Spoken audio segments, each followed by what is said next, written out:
Bismillahirrahmanirrahim. Salam sejahtera, bersua lagi dalam membongkar kisah sejarah. Kali ini kami membawakan satu lagi kisah menarik, iaitu pemerintahan Sultan Jamalul A'lam. Seperti apakah kisah ini, mari kita sama-sama saksikan. Selepas kejatuhan Jolo dan pemusnahannya oleh Jeneral Malkampo, Sultan Jamalul A'lam dipindahkan ke Bud Datu dan kemudian ke Likop. Para datu bersurai ke semua arah, tetapi Datus Asibi dan pula ketua yang paling kuat selepas Sultan tinggal di kawasan kejiranan Jolo, di Tandu dan Patikul. Sulus telah bersatu pada masa itu dan membentuk satu parti yang setia dan taat kepada Sultan. Mereka menganggap penubuhan pasukan tentera Spanyol di Jolo sebagai pencerobohan ke atas tanah mereka dan satu penghinaan dan kesalahan yang tidak dapat ditanggung. Rakyat jelata membenci pencerobohan itu sepahit datu. Beberapa tahun sebelum mereka menganggap diri mereka sebagai penguasa Laut Selatan. Orang Bisaya dan Kepulauan Kalamian, Palawan, dan Borneo Timur adalah tempat perburuan mereka. Mereka berlayar dengan bangga di lautan dan mempunyai martabat tuan yang tidak terhitung banyaknya vasal dan hamba. Tetapi sekarang seperti harimau ganas yang dihalau balik ke sarang mereka, atau kumpulan serigala lapar yang dikejar ke tempat mereka. Mereka tidak menunggu arahan atau penentangan yang teratur, tetapi melemparkan diri mereka secara melulu ke arah askar Spanyol di mana sahaja mereka bertemu dengan mereka. Individu dan parti kecil tidak kehilangan peluang untuk melepaskan senapang dari belakang semak atau melemparkan tombak dari seberang parit. Penjual-penjual di pasar yang melihat peluang untuk menyerang tentera tidak dapat menahan godaan, tetapi secara melulu ke arah musuh dengan keris atau barong yang diacukan di tangan. Seorang penjual dari Lu'uk yang tidak mempunyai barong sendiri telah merampas satu daripada jiran dan meluru ke arah pengawal. Askar diserang di hutan semasa memotong kayu atau kayu api, di sungai sambil mendapatkan air minuman, dan di pantai ketika mandi. Juramentado merayap di sentinel dalam gelap, dan dari parit dan pantai, dan menyebabkan kerugian dan kerosakan yang besar. Beberapa watak terdesak memasuki parit dan melawan tentera yang berjaga-jaga, manakala yang lain menyelinap ke dalam berek dan menangkap askar dan pegawai yang tidak berjaga-jaga dan melemparkan obor ke atas bumbung gudang. Jamalul A'lam tidak menggalakkan semua tawaran untuk perdamaian dan selama lebih dari 2 tahun tidak dapat diselaraskan dengan keadaan dan status politik yang baru. Pada awal tahun 1877, beliau menggalakkan segala jenis permusuhan. Juramentado dan parti penyerang kecil sering mengganggu garrison. Pada 25 Februari, sepasukan lebih daripada 2,000 orang Sulu maju menentang pasukan tentera, tetapi dengan mudah dipatahkan. Parti kecil mengejutkan piket dan menyerang buruh. Pada 9 September, kira-kira 800 orang Sulus menyerang bandar itu dari darat dan dari laut dan 300 menyerang kubu Asturias. Mereka dipatahkan pada sebelah petang, tetapi meneruskan serangan pada waktu malam dan berundur dengan kerugian yang besar. Satu lagi pergaduhan umum berlaku pada 11 hari bulan, tetapi orang Moro sekali lagi dikalahkan dan dihalau kembali. Tidak gentar dengan kegagalan ini, Sultan memanggil majlis para datu dan merancang untuk serangan lain pada masa hadapan. Juramentado menjadi lebih khianat dan berani. Mereka menyembunyikan barong mereka di dalam seluar mereka, dan dalam bungkusan mereka berpura-pura membawa ke pasar dan menyerang pengawal tanpa disedari dan selepas masuk ke plaza. Keadaan ini berterusan sehingga Jun 1878. Penyerahan harta benda di Borneo kepada syarikat Borneo Utara British. Pada Januari 1878, Sultan Jamalul A'lam menyerahkan harta Sulu di Borneo kepada Sabah atau syarikat Borneo Utara British. Dia memberikan wakil sah syarikat ini, Baron von Overbeck, pemilikan dan penguasaan mutlak ke atas wilayah besar itu dengan pertimbangan wang sebanyak $5,000, mata wang Meksiko setahun. Syarikat Sabah telah didahului pada tahun 1865 oleh sebuah syarikat Amerika yang dimulakan oleh Encik Tory di Sungai Kimanis.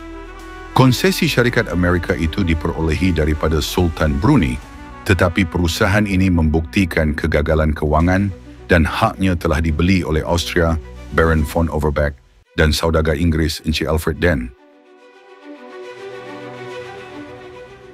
Walaupun pembangkang Spanyol yang mendakwa bahawa Sultan Sulu sebagai vassal Spanyol tidak boleh melupuskan wilayahnya tanpa persetujuannya, syarikat Inggris yang dianjurkan oleh Den berjaya mendapatkan piagam penubuhan di bawah Akta Parlimen 1 hari bulan November 1881 sebagai syarikat Borneo Utara British yang mempunyai hak untuk memperoleh kepentingan lain dalam, atas, atau menjejaskan wilayah atau harta yang terkandung dalam beberapa geran. Baron von Overbeck dan Den memperoleh daripada Sultan Brunei dan Sulu beberapa siri piagam yang memberi mereka kuasa berdaulat di Borneo Utara di bawah gelaran Maharaja Sabah, Raja Gaya, Raja Sandakan, dan Datu Bandahara. Wilayah yang ditadbir oleh syarikat Borneo Utara British mempunyai garis pantai melebihi 600 batu dan keluasan lebih daripada 30,000 batu persegi. Bentuk dan teks Suruhanjaya yang diberikan oleh Sultan Jamalul A'lam yang melantik Baron von Overbeck, Datu Bandahara, dan Raja Sandakan di sini dipetik, seperti yang diberikan dalam laporan tahunan. George W. Davis memimpin Jabatan Mindanao di bawah tarikh 1 Ogos 1902. Kepada semua bangsa di muka bumi yang mungkin berkenaan dengan perkara ini, kami, Mahasari Paduka Maulana As-Sultan Muhammad Jamalul A'lam bin Almarhum, Mahasari Paduka As-Sultan Muhammad Pulalun, Sultan Sulu dan tanggungannya, menyampaikan salam. Sedangkan, kami telah melihat patut untuk memberikan kepada rakan-rakan kami yang dipercayai dan dikasihi, Gustavus Baron von Overbeck dan Alfred Den, menuntut bahagian tertentu dari wilayah yang dimiliki oleh kami, yang terdiri daripada semua tanah di utara dan pantai timur Pulau Borneo, dari Sungai Pandasan di barat laut ke Sungai Sibuko di pantai timur, termasuk antara lain negeri Paitan, Sugut, Bangaya, Labuk, Sandakan, Kinabatangan, dan Mumiang, dan semua tanah dan wilayah di Teluk Darvel hingga ke Sungai Sibuko, bersama-sama dengan semua tanah miliknya, untuk pertimbangan tertentu antara kami bersetuju, dan sedangkan Baron von Overbeck adalah ketua dan satu-satunya wakil sah syarikatnya di Borneo. Sekarang, oleh itu, ketahuilah kamu bahawa kami, Mahasari Paduka Maulana As-Sultan Muhammad Jamalul A'lam bin Almarhum, Mahasari Paduka As-Sultan Pulalun, Sultan Sulu dan tanggungannya, telah mencalonkan dan melantik, dan dengan ini mencalonkan dan melantik Baron tersebut. Von Overbeck penguasa tertinggi dan bebas bagi wilayah-wilayah yang dinamakan di atas, dengan gelaran Datu Bandahara dan Raja Sandakan, dengan kuasa mutlak ke atas hidup dan mati penduduk negara itu, dengan semua hak milik mutlak ke atas tanah negara yang terletak pada kita, dan hak untuk melupuskan yang sama, serta hak ke atas pengeluaran negara, sama ada mineral, sayur-sayuran, atau haiwan, dengan hak membuat undang-undang, mencipta wang, mewujudkan tentera dan tentera laut, mengenakan adat yuran ke atas perdagangan dalam negeri dan luar negeri, dan perkapalan dan yuran dan cukai lain ke atas penduduk yang pada pandangannya mungkin baik atau suai manfaat, bersama-sama dengan semua kuasa dan hak lain yang biasanya dilaksanakan oleh dan kepunyaan pemerintah berdaulat. Dan yang dengan ini kami wakilkan kepadanya kehendak bebas dan berdaulat kita sendiri. Dan kami menyeru kepada semua bangsa asing yang dengannya kami telah mengadakan perjanjian atau persekutuan yang mesra. Dan kami memerintahkan semua datu, pembesar, gubernur, pembesar, dan rakyat yang taat setia kepada kami di wilayah tersebut untuk menerima dan mengakui Datu Bandahara tersebut sebagai pemerintah tertinggi ke atas negeri-negeri tersebut, dan untuk mematuhi perintahnya dan menghormati kuasanya di dalamnya sebagai milik kita. Dan sekiranya berlaku kematian atau persaraan daripada jawatan Datu Bendahara tersebut, maka penggantinya yang dilantik dengan sewajarnya dalam jawatan pemerintah tertinggi dan gubernur utama wilayah syarikat di Borneo, hendaklah juga, jika dilantik oleh syarikat itu, berjaya untuk gelaran Datu Bendahara dan Raja Sandakan, dan semua kuasa yang disebutkan di atas terletak padanya.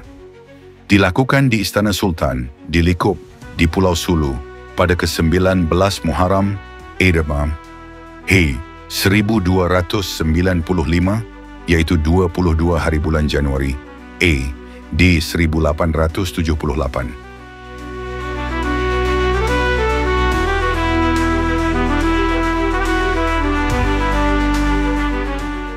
Kolonel Carlos Martinez menjadi Gubernur Sulu pada 28 September 1877.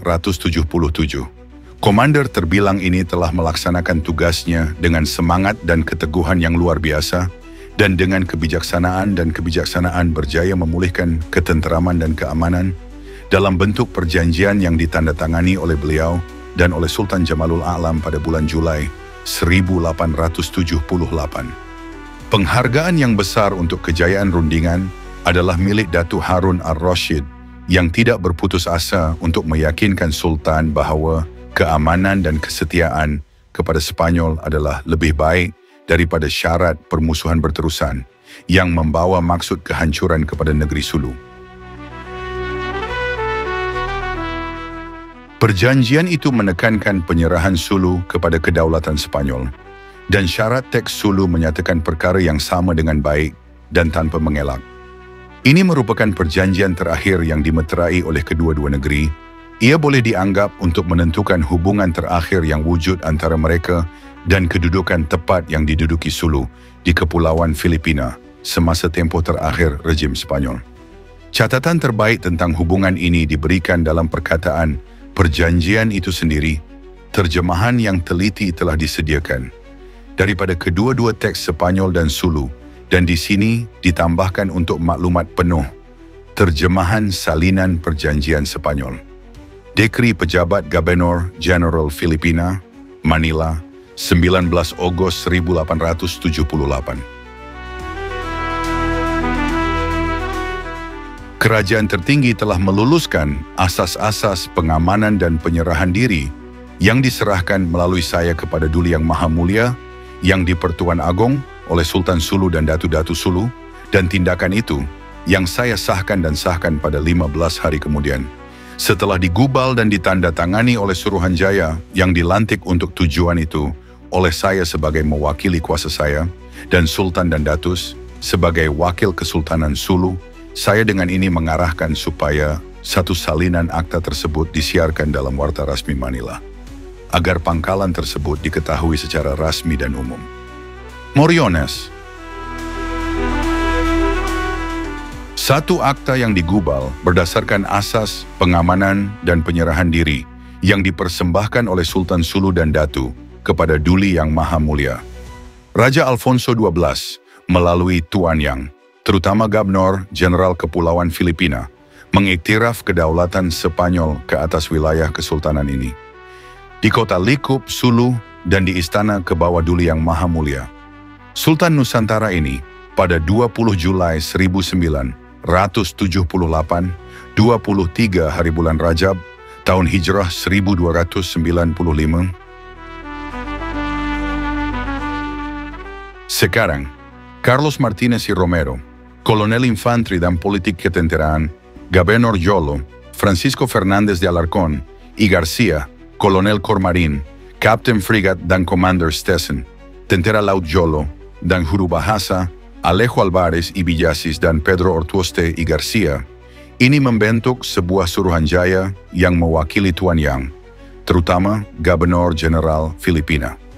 Turut hadir Paduka Mahasari Maulana, Sultan Muhammad Jamalul A'lam dan Datus Paduka Raja Muda, Muhammad Badaruddin, Paduka Muhammad Zainul Abidin Raja Laut, Paduka Datu Muhammad Harun Ar-Rasyid dan Datu Paduka Muluk Bandarasa atas nama dan perwakilan Kesultanan Sulu